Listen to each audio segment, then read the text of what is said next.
करनी है वो सबसे पहले अपना अभिमान अहंकार छोड़े और तभी वो भक्ति मार्ग में प्रवेश कर पाए, वरना भगवान इस ओर और ये इस ओर।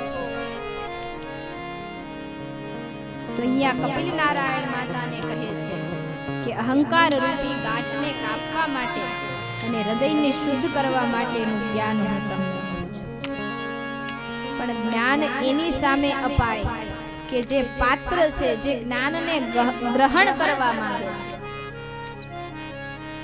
છોકરાને શિખામણ આપીએ તો એને ભાષણ લાગે છે અને એમ કે દાદા દાદીને કયો ને મને ટકટક કરે છે। શું કામ? કારણ કે એને જ્ઞાન લેવું જ નથી, નહીતર જોઈ બે ઘડી ઊભો રહીને દાદા દાદીની વાત શાંતિથી સાંભળે તો એને ખબર પડે કે આ મારા જ સારા માટે છે। પણ શું કામ નથી સાંભળતો? તો કે પોતાને શ્રમ પડે એમ છે, પોતાને કષ્ટ પડે એમ છે। કુપાત્રની આગળ વસ્તુન વાવીએ પાનબા, સમજીને રહી આપણે ચૂપ, રહીએ આપણે ચૂપ, ભલને આવીને ધનનો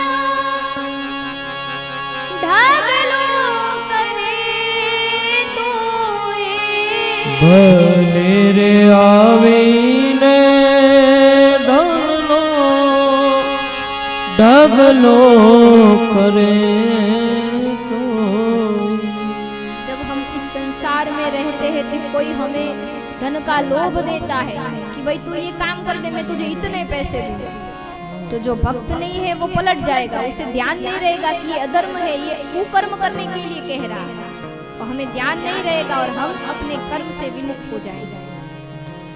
भले ने आवीने धननो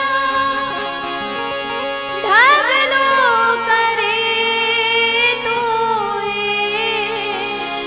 ભલે રે આવીને ધનનો ઢગલો કરે તો। ભલે હોય મોટા ભૂપ, ભલે હોય મોટા કુપાત્રની આગળ વસ્તુન વાવીએ પાનબા, સમજીને રહી આપણે ચૂપ, સમજીને રહીએ આપણે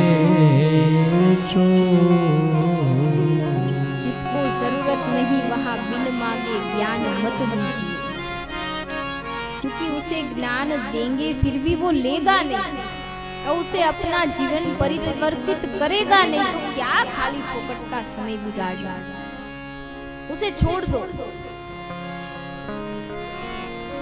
अपनी मस्ती में खुश रहो।